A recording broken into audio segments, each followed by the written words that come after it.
ఈ ప్రార్థన వినగానే విష్ణుమూర్తి బయలుదేరడం ఆయనకి సోకింది. ఎలా సోకిందో చెబుతున్నాడు అదృష్టవంతులు, మీరు వినండి.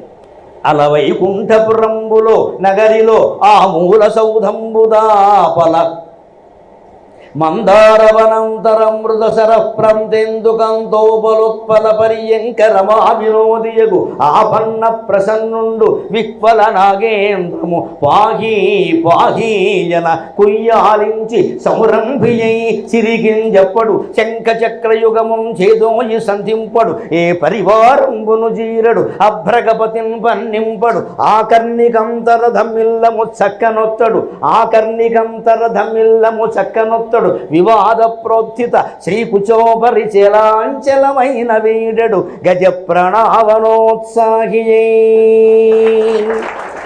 నారాయణాయ విద్మహే వాసుదేవాయ ధీమహి తన్నో విష్ణు ప్రచోదయాతు. ఒక పిలుపులో పిలిచితే పలుకుతావట అంటే అది ఊరికే పద్యాలు పాడగానే రాడు. ఆ పద్యాల నిండా అహంకారం ఏముంటే ఎందుకు వస్తాడు? నాకంటే పద్యాలు ఎవడు రాస్తాడు అంటే రాసుకో, నేను రాయడం. ఈ అహంకారాలన్నీ పోవాలి. నేనేం రాస్తానయ్యా, నిన్ను గురించి రాయడం నా వల్ల అవుతుందా? నువ్వు దయచూసి కనపడాలి కానీ నా వల్ల అవుతుందా? ఈ ఓటమిని మనిషి ఎప్పుడు అంగీకరిస్తాడో అప్పుడు ఆ భగవంతుడు అక్కడ నిలబడి నువ్వే గెలిచావురా, నేనే ఓడిపోయారంట. తల్లి బిడ్డతో చదరంగం ఆడితే ఏం చేస్తుందండి? బిడ్డ గెలవడం కోసం తప్పుడెత్తులు వేస్తుందమ్మా తల్లి ప్రేమ.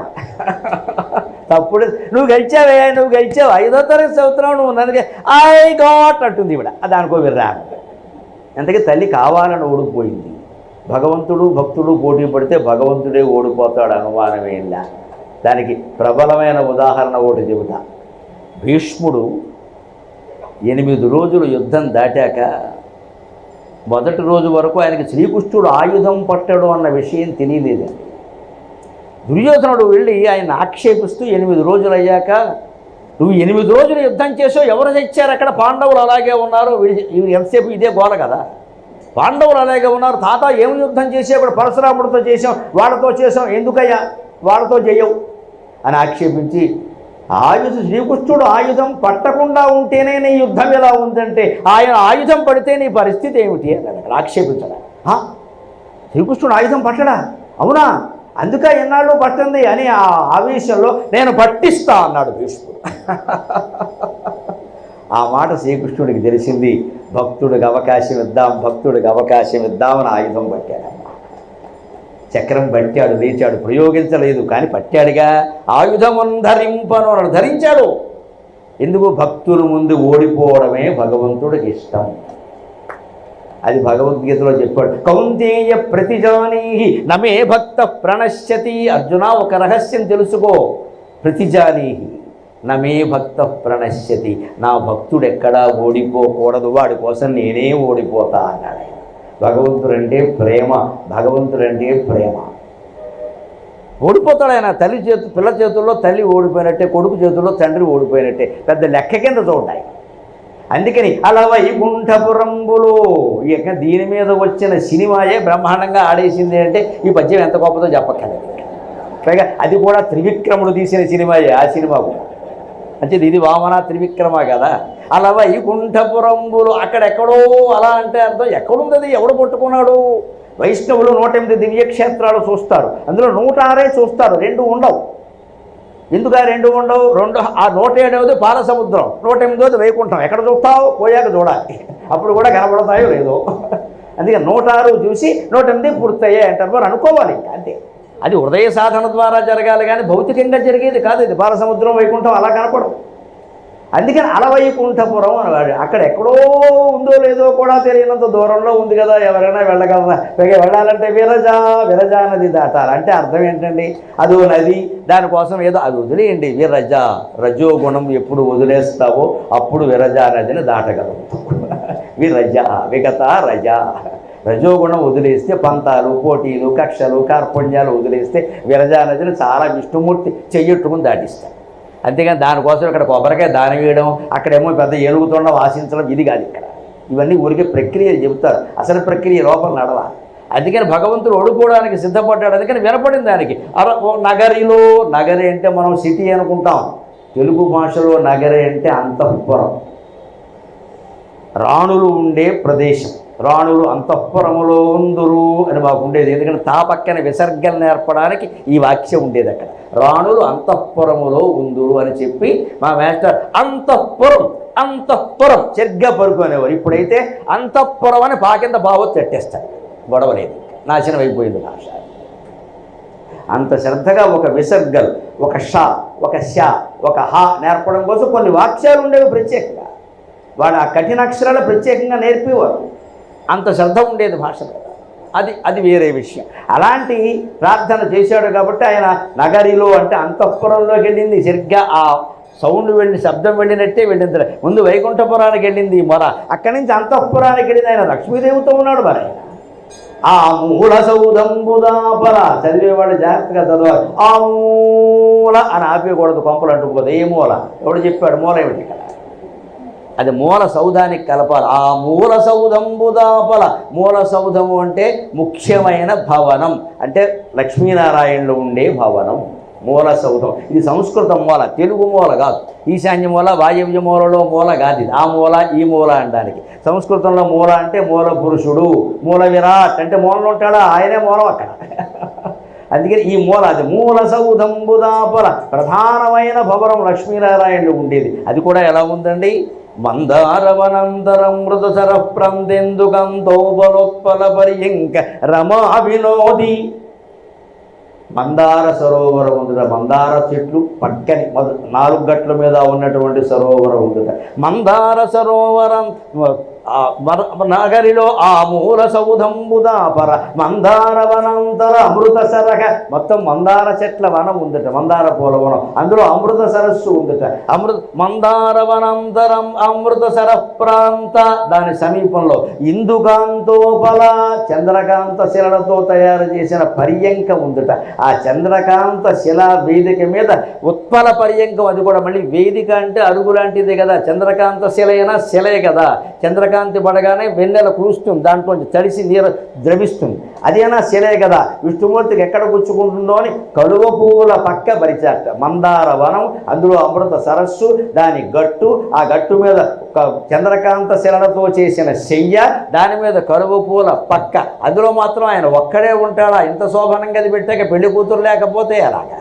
అందుకని మందారవనంతరమృత సరప్రంతెందుకంతోపలోత్పల పర్యంక రమా వినోది. అక్కడ లక్ష్మీదేవితో సహా సరసం ఆడుతున్నట్ట.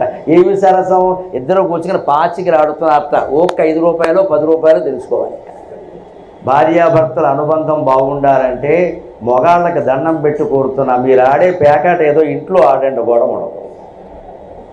ఈ పేకాట కోసం పైకి పోవడం, కోడిపందాల కోసం బయటికి పోవడం, యథవ కాలక్షేపాల కోసం బయటికి పోవడం, 11ంటికి ఇంటికి రావడం. ఆడాళ్ళు పూర్వంలాగా లేరు. నువ్వు ఉన్నావేటి ఇక్కడ? నువ్వు ఇంటికి వచ్చేసరికి చూసి మహాసాధువుల్లో ఉండాలి. నువ్వన్నీ దుర్వ్యసనాలు. అందుకే ఈ మధ్య నమశివాయ హైదరాబాద్లో వాళ్ళు కూడా మొదలెట్టేశారు గొడవలు. ఎవరు దొరకరు, ఎవరికీ దొరకరు.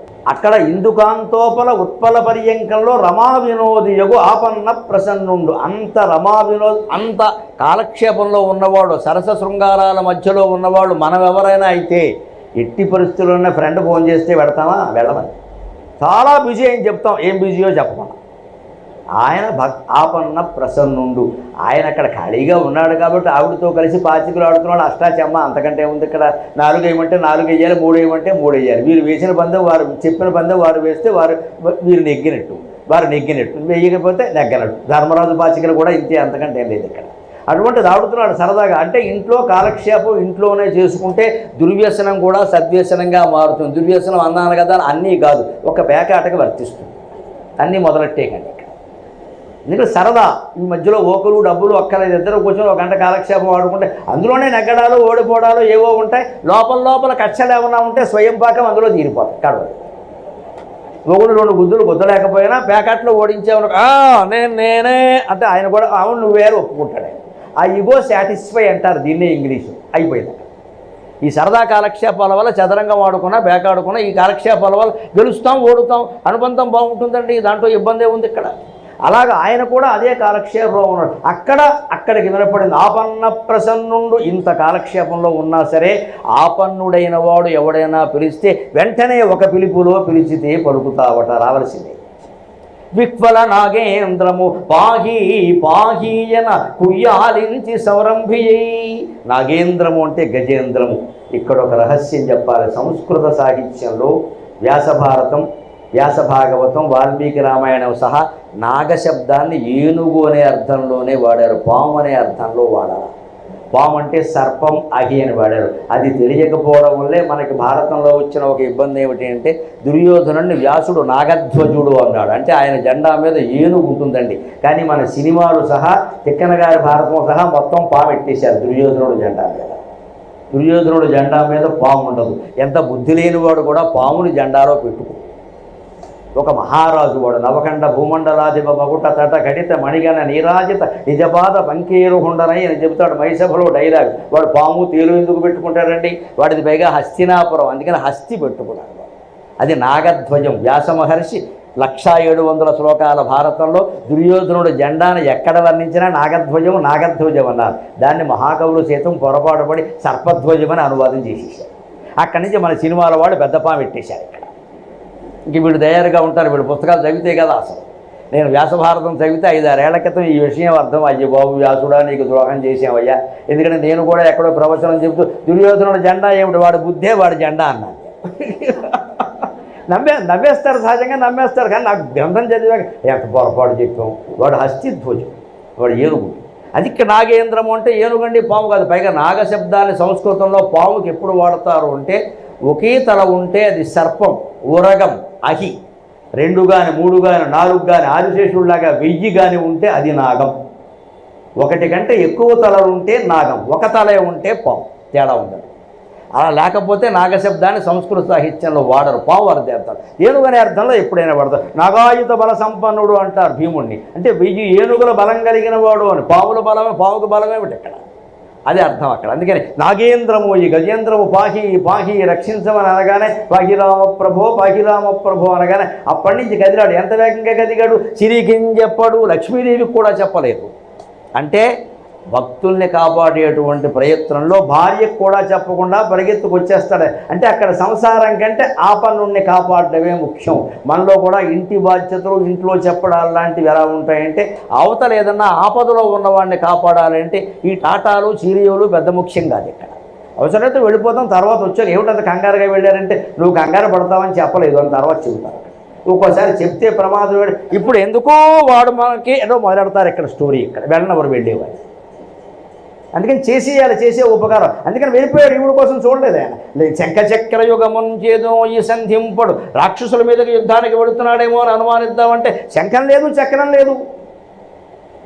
ఏ పరివారమును చీరడు, వెనకాల విశ్వక్సేనుడు ఉండాలి కదా సైన్యాధిపతి. ఆయన రమ్మనడగట్లా, వైకుంఠంలో ఉండే సైన్యాన్ని పిలవట్లా. అంతేకాదుట పోతన గారి స్టిల్ ఫోటోగ్రఫీ, విష్ణుమూర్తి ఎలా దూకి బయలుదేరాడో అలా మొత్తం స్టిల్ ఫోటోగ్రఫీ తీశాడు.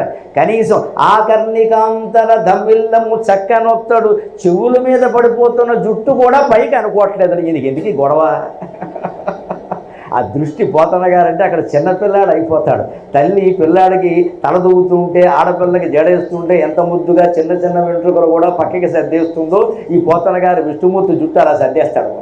అందుకని మా విష్ణుమూర్తికి భక్తుల మీద ఎంత ప్రేమ అంటే లక్ష్మీదేవికి చెప్పలేదు, సైన్యాన్ని పిలవలేదు, గరుత్మంతుడిని పిలవలేదు. అది అవన్నీ వదిలేయండి, కనీసం జుట్టు మీద పడుతుంటే సర్దుకోవాలి కదా.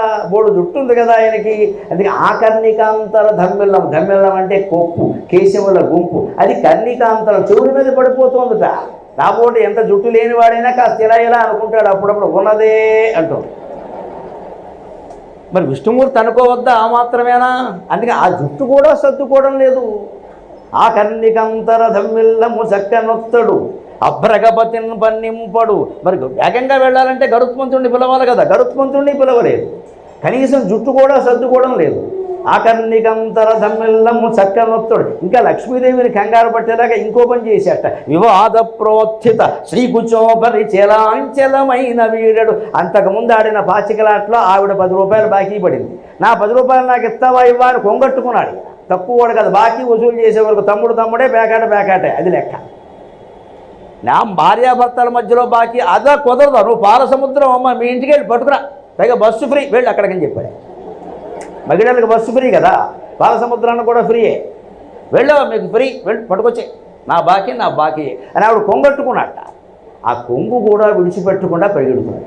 అది విష్ణుమూర్తి యొక్క కరుణ. మనం పిలవడమే ఆలస్యం తప్ప ఆయన రావడంలో ఆలస్యం ఉండదమ్మా. ఇక్కడ విచిత్రం ఏమిటంటే ఆయన వెళ్ళిపోతుంటే ఆవిడకి ఆశ్చర్యం కలిగింది. అడిగెదనని కడువడిచెను అడిగిన తను మగుడను ఉడుగొడని నడయుడుగు వెడ వెడ సిడిముడి తడబడను అడుగిడు నడుగిడకు చెడిమ అడుగిడు నెడలన్. 23 డకారాలు వాడాడమ్మా పోతన గారి యొక్క శబ్ద శైలి. అది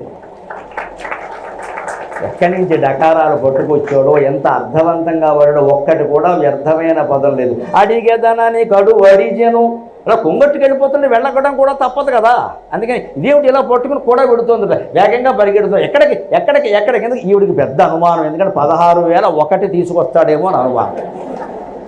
పెద్ద అనుమానం కదా. ఇప్పటికి 16,000 ఏమో ఇంకోతులు లాక్కొస్తాడేమో. ఇక్కడికి వచ్చి ఏమంటాడు, Lakshmi don't think otherwise under critical circumstances అని వాడతారు ఇంగ్లీష్. ఇక్కడ ఈ సత్యం ఇప్పుడు 16,000 సార్లు అండర్స్టాండింగ్ అయిపోయింది. ఇక్కడ ఇంకెంతమంది? ఆవిడ అనుమానం ఆవిడది. ఏం చెప్పకుండా భార్యకి చెప్పకుండా పెడుతున్నా అంటే భార్యకి చెప్పకుండా పని ఏదో చేస్తున్నాడు అనమాట. అనుమానం ఏంటి? అదేముంటుంది? ఇడ్లీకో బస్సులట్టుకో పెడితే చెప్పచ్చు కదా, ఏదో పంపముంచే పనే చేస్తున్నాడు. శివుడిలాగా నమ్మదగిన మనిషి కాదు. శివుడైతే అమ్మవారు ఒక్కతే, మళ్ళీ తేడా ఉండదు. అక్కడ గంగాదేవిని మనం తీసుకెళ్ళి పెట్టాం, ఆయనకు తెలియదు. గంగాదేవి ఆయన భార్య కాదండి, పొరపాటు పడద్దు. ఆవిడ రైల్వే పోర్టల్ మోసే సూట్ కేసు నెత్తి మీద పడితే మోసాడు ఆయన. నెత్తి మీద ఉంటే భార్య అంటే ఎలాగండి? అతడు కలిపేశారు. గంగా సమేత గంగ శివుడు భార్య కాదమ్మా, చాలా పొరపాటు మాట. శివుడు రాముడిలాగే శివుడు ఏకపత్ని వ్రతుడమ్మా, సందేహం లేదు. ఇంకా రాముడికి అంటే సీత విడిగా ఉంది.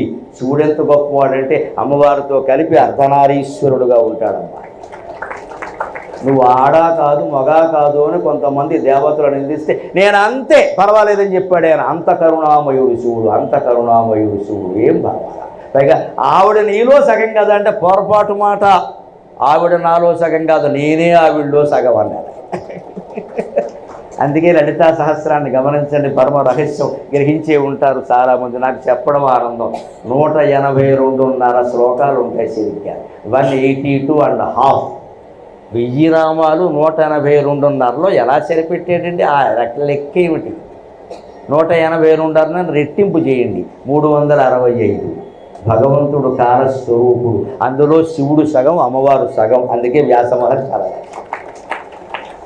ఆవిడ ఆ కాలంలో సగం. అందుకని సరిగ్గా సగం. 365లో సగం ఎంత? 182.5. శ్రీ శివ శివశక్త్యాత్మిక లలితాంబిక అనగానే సగం మూసేశాడు. ఏవం శ్రీ లలితానామం జగ్ముహో అని మొదలెట్టేశాడు. అక్కడ అది నామం కాదు.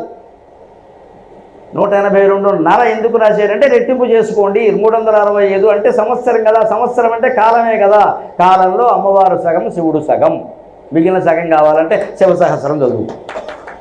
ఇది వీటి ప్రణాళికలో ఉండే రహస్యాలు. ఒట్టి నాలిక కాదమ్మా, వాడి ప్రణాళిక ఉంది వెనక. మనం ఒట్టి నాలికతో చదివేసి పుస్తకం మూసేస్తే కుదరదు. ఆ రహస్యాల కోసం వెతకాలి. ఏమీ దొరకకపోతే అమ్మ ఇందులో ఏదో ఉంది నాకు తెలియట్లా అంటే తెల్లారగంట కల్లో కనిపించేలా నీకు చెప్పేస్తుంది. అనుమానం నీకు చెప్పేస్తుంది. అమ్మవారి యొక్క దయ అలాగే ఉంటుంది ఖచ్చితంగా. అలాంటి ప్రయత్నం చేస్తే అది భగవంతుడికి ఇష్టం. అందుకని అడిగదనని కడువడిచిన ముందుకు అడిగిస్తుంది. అడిగిన తను మగుడ నుడువడని నడయుడుగు. అడిగితే మాత్రం చెబుతాడు. ఏమిటి? ఎప్పుడు చెప్పాడు కనుక అన్నీ వెళ్ళిపోయి వచ్చాక చెప్పడమే. ఎందుకు వచ్చిన కూడా అడిగి లేదనిపించుకోవడం. పైగా ఏమంటాడు? వెళుతుంటే ఎక్కడికి వెళుతున్నావు అని అడగకూడదు. ఇదో సెంటిమెంటు. అలాగే అంటాడు ఆయన. అవసరమైతే ఎక్కడికి వెళుతున్నావు అని అడగకూడదు కదా, అడుగుతామే అంటాడు. అడిగదనని కడువడిచెను అడిగిన తను మగుడ తిరిగి నుడువడని. ఎప్పుడు చెప్పలేదు, ఇప్పుడు చెబుతాడు ఏమిటి అని నడయుడుగు. నా నడక మానేసుకుంటుందా. బెడ బెడ చిడి మూడు ఇతడబడ. ఒక పక్క కంగారు, సంభ్రమం, అనుమానం. మళ్ళీ ఏమో భక్తుడిని కాపాడడానికి పెడుతున్నాడేమో, నేనెందుకు పానకంలో పుడకలాగా అని ఒక భావన. ఈ రకంగా చీడి మూడు ఇతడబడ సంభ్రమంతో తడబాటపడుతూనే లక్ష్మీదేవి అడుగిడు అడుగిడదు జడిమ అడుగిడు నెడలం. ఓ అడుగు వేస్తోంది, ఓ అడుగు వెనక్కి లాక్కుంటుందమ్మా. అమ్మవారిని సైతం అంత సంభ్రమానికి గురి చేసిన భక్తత్రాణపరాయణ శీలుడు మన భగవంతుడు శ్రీమన్నారాయణమూర్తి.